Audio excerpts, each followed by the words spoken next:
High Plains Feed Yard does more than simply feed really good cattle. It's a real mixed bag. We have literally some of the best genetics in the world out here, along with some of the worst genetics out here. We enjoy feeding the better cattle, of course, because they're easy to market. They eat a lot of feed, and they're just fun. They're just fun to feed. Now we have the poorer genetics, the higher risk type cattle, so to speak, that we use for our research. The yard is home to the High Plains Education and Research Center, which opened in 2017. We do genetic research. We have grow-safe nodes where we're studying residual feed intakes, but also on the grow-safe nodes, we're doing some feed additive studies. We're studying the growth development, the growth curve of cattle coming, from a seed stock operator.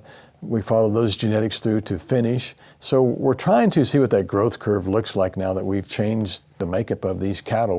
We're dealing with cattle that grade 100% choice and better now. So what have we done to that growth curve? We're still finding out if we're feeding the cattle properly. The facility stands to answer industry questions and find ways to meet ever-evolving consumer demands. We felt it was time. The industry has changed over the last 7 years. Genetics have changed. Our ability to study cattle and collect data and see how that affects performance has changed.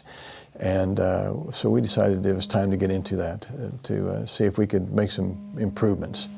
Besides all the research and data collection, it also serves as a hub for education and transparency. Part of the reason that we built the research center too is I traveled a lot of different places, and a lot of people talk about we just don't tell our story very well, and that's all I ever heard. So that's one of the reasons why we built this place. There is a good story to tell, but we're all so busy with the way markets are and environment and weather, and there's a list of things that we worry about, and it's hard to find time to do it. So that's why we have a lot of tour groups out here. They keep us awful busy, but we have the time to do it. For all their efforts in creating quality beef and sharing that story, High Plains Feed Yard received the 2019 Progressive Partner Award from the Certified Angus Beef brand. I'm Bob Cervera.